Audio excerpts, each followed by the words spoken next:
我们自驾1000多公里参加完舍友婚礼，回去路上特意绕到天津品尝了狗不理包子，又辗转5个多小时来到山东青岛。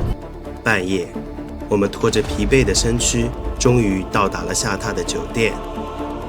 第二天，在这座美丽的海滨城市，我们幸运地遇见了碧海蓝天，晴空之下一碧万顷，我们被蔚蓝而又辽阔的大海迷住了。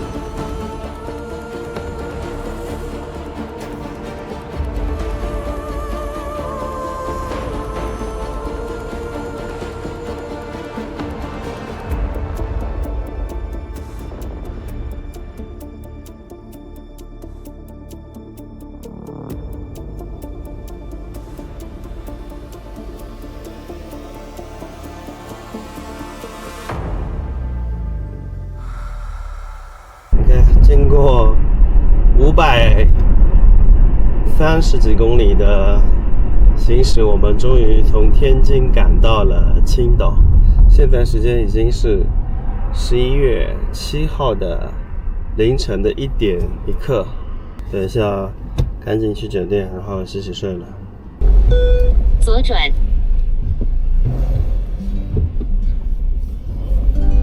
哇，天气好好呀！我的眼睛都睁不开来了。这其实是一个半岛，你知道吗？走深入海中的半岛，里面有一个海湾，外面就是大海，然后这个外面的海水都是深蓝色的。你看，我们现在终于到了青岛的什么晴雨这边，对吧？晴雨路。好的，然后我们现在去拍照打卡。阳光穿过树叶的间隙，照在石坡上，投下大树斑驳的影子，煞是好看。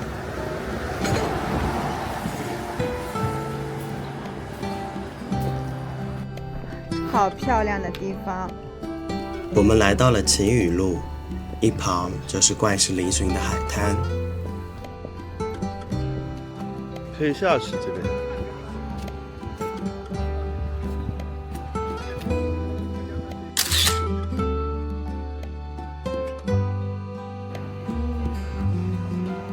今天的天气非常好，我们在海边走走停停，阳光照在洁白的墙壁上，在碧蓝的天空下显得格外鲜明。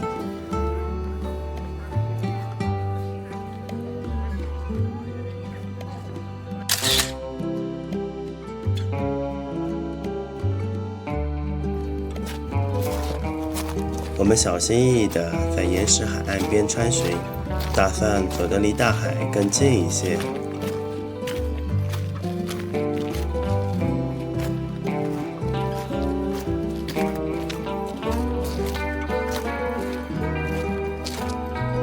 要到哪里去啊？这里。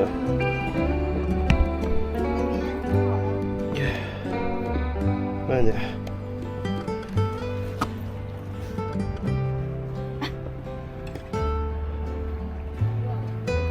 可以吗？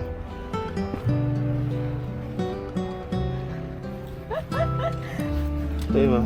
可以，上去了。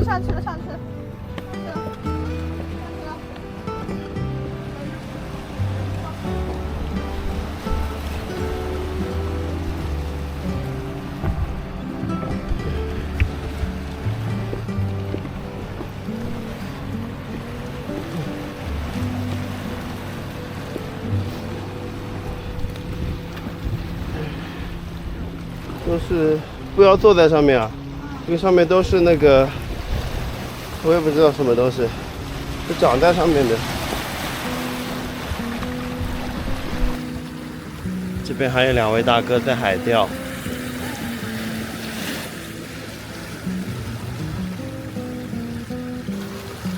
长江奔流不息，站在江边，想起的是无边落木萧萧下，不尽长江滚滚来。而大海浩瀚无垠，站在海边，想起的是小舟从此逝，江海寄余生。海浪声，轮船引擎的轰鸣声不绝于耳。我站在海边，呆呆地望着大海，任凭海浪在脚下拍打，任凭海风在耳边低吟。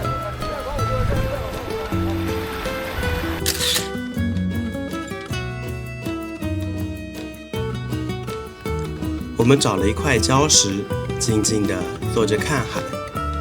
我们江边长大的孩子，对于大海会更加着迷。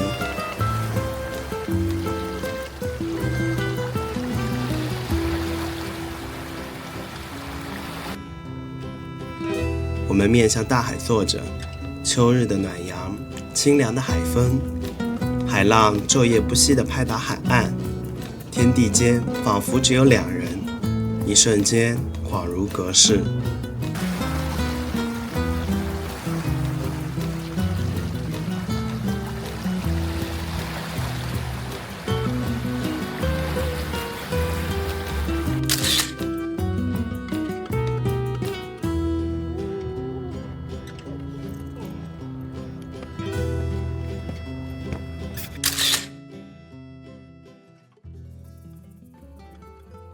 是走在这个海边的感觉还是可以的，不舒服，微风习习，但是现在是秋天，这个风有点凉。OK， 这个叫什么？这个什么晴雨路？晴雨路来过了，我们接下来去下一个地方。这边停车还算比较优惠，我们应该停了有1-2个小时，然后收费呢收了5块钱，还减了一下。减了0点几毛钱，4块几。是的，能够在景区这么便宜，真的太良心了。其实我们没有想到，原来就是青岛，它也是山城的感觉。因为青岛它这边是一个半岛，半岛的话，其实更多露出来的是就是一些山，很少的小山包，然后很多的就是房子，它其实是建在这个山上的。所以说我们到了这个老城区以后，都是上即将向左前方行驶，随后80米右转。因为我们今天就是稍作停留就走，所以我们就是去完2个地方之后，就打算在青岛的老城区走走，看看这边的一个风土人情，感受一下它这样的一个美丽的一个环境。在海风中，在艳阳里，我们继续悠闲自在地向前开。下一集我们要去买青岛啤酒。250米后向右前方行驶。我们在离开青岛之前，来到一处无人机可以起飞的海边，想看看空中的青岛是什么样子的。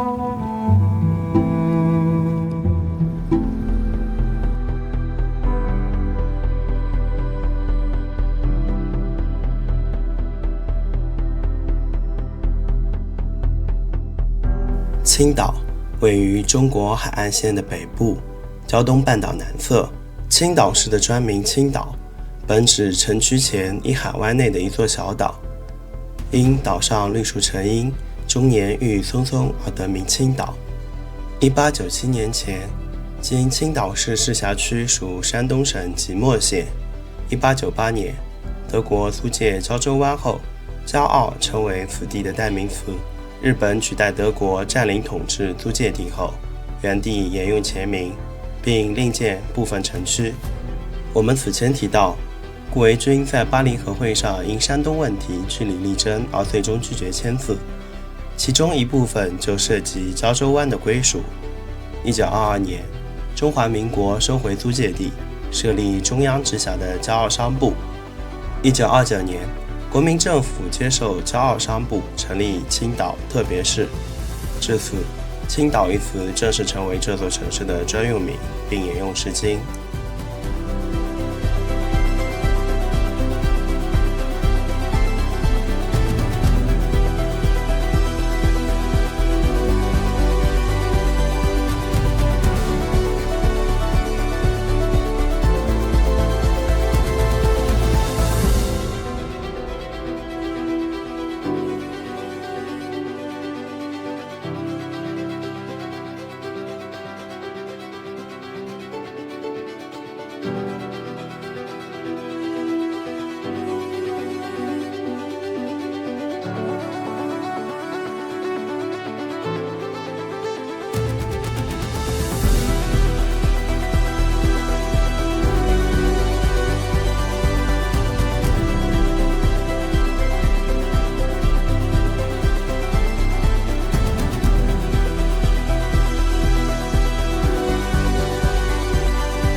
再去青岛的老城区看看。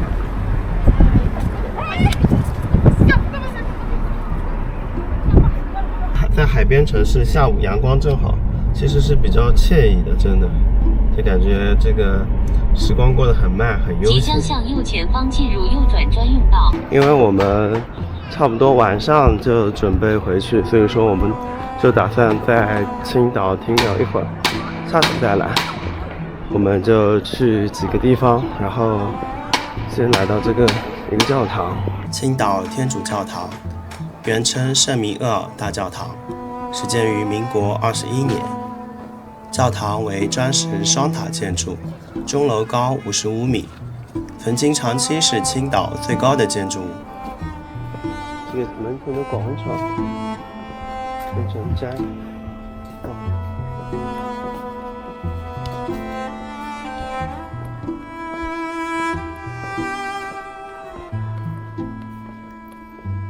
就是像天津和青岛都是租界，所以说他们就洋人，就是欧洲人，他们的很多东西都留存下来的。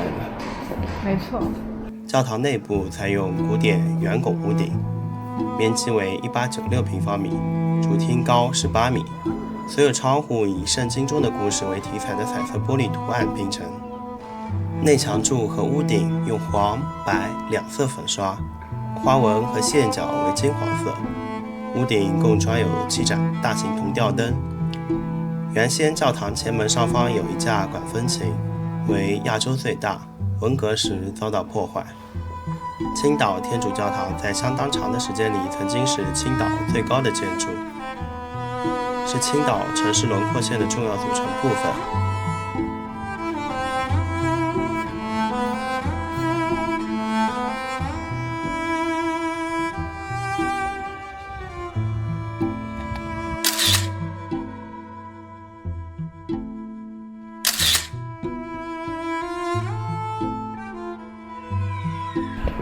离开这个教堂，我们就打算去做一个 city walk。我们现在去买那个应该是新鲜的青岛啤酒。刚刚那个大哥说话的时候，就是开始的时候是用他们青岛这边的方言，对，发现我们可能听不太懂，然后马上变成一本正经的普通话，就觉得蛮有意思的。下午阳光正好，我们在去买青岛啤酒的路上，见围墙上印着青岛的老照片，黑白的影像中，我们也得以窥见过去人们生活的痕迹。都在这边店买吗？还是这里？还是去哪里？我们想买那个，就是有没有新鲜的，就是直接零靠的这种啤酒，就是就是可以拿瓶子装啊这种的，就不是那种瓶装的，是在这边买。酸啤是啊，酸的啤酒，可以现打的。对，现打的啤酒。现打的。是隔壁的这家呢，还是其他？啊，隔壁的家不行。对。买那个老高头。买成桶的，有商店了成桶的，一桶在天津路买。啊。天津路。天津路对吧？你说这出去往这去，往这我这一直都有路口，他家卖新鲜酒。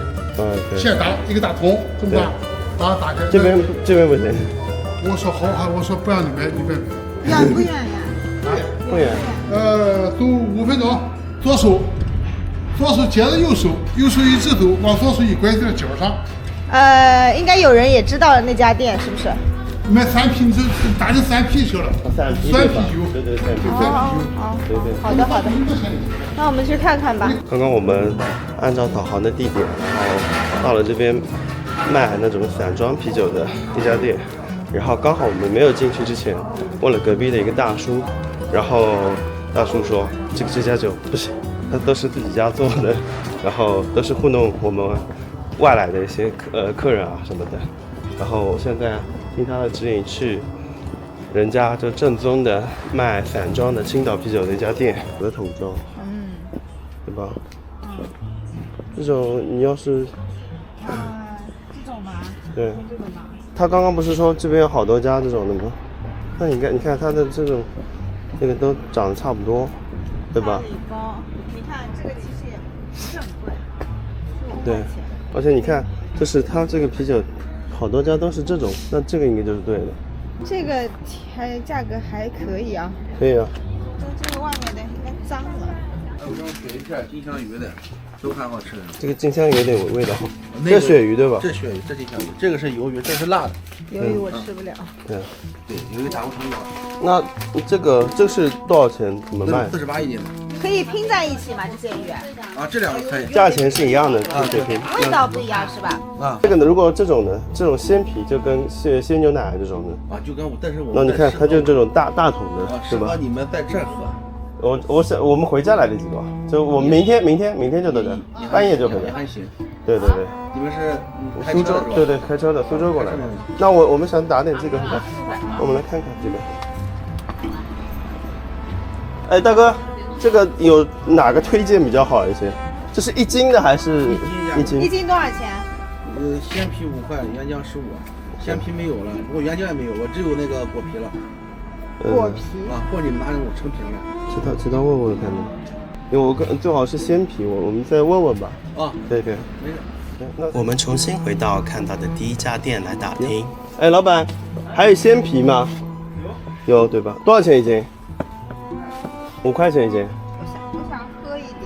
那这样吧，就是那个2个5斤的，然后再1个3斤的鲜皮。2个5斤是什么？就鲜皮。都是鲜皮。对，然后它另外再。对，我只要1斤就够了，我想。它1斤果皮再来一个。就是2个5斤的鲜皮，1个3斤的鲜皮。对，然后再你再呢？那个蓝莓的。蓝莓的，对。那个3斤也是鲜皮啊。对。鲜皮是不是就跟普通的啤酒其实没什么区别？就是可能杀菌。这是生的，这是生的。跟鲜牛奶。好喝。跟那个就是光明那种鲜牛奶差不多，对吧？就口感可能更鲜一些。原浆浓。那有冰块那种吗？这就是凉的。有凉，本身就凉的。你坐火车开车。那正常这个喝2天应该没问题吧？没事。对。开车我都给你贴标签，因为坐火车就要贴标签。对。要不然它就属于不明液体。你不要偷偷喝。路上。还要我帮你开？不是6个多小时回去呢。你要是先喝了，我这个很难说的呀。我昨天5个半小时直接开到这边，那没有问题。但我不确定每天都能这样开呀。今天就睡了3、4个小时啊。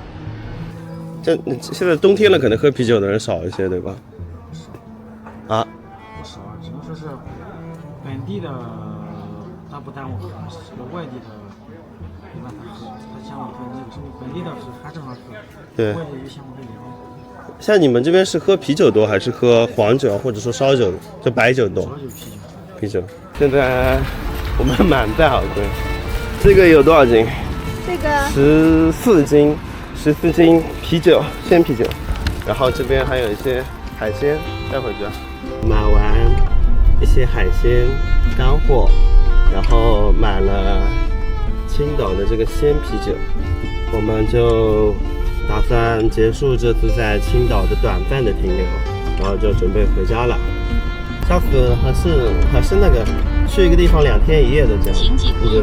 我们这次因为是特殊，就是去参加浩仔的婚礼，然后就是我们是一路走一路开回来，因为青岛其实不在我们回程的路线上，我们稍微绕了一点路，但是呢，因为天津啊青岛本身是比较吸引人的，然后我们就先去这2个地方。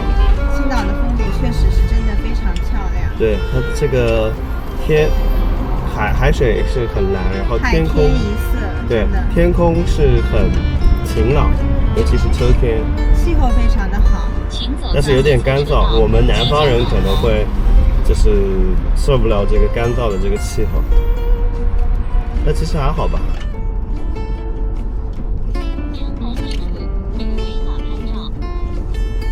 离开青岛后，我们顺道在服务区吃了晚饭，又连夜开了6个多小时，终于到家。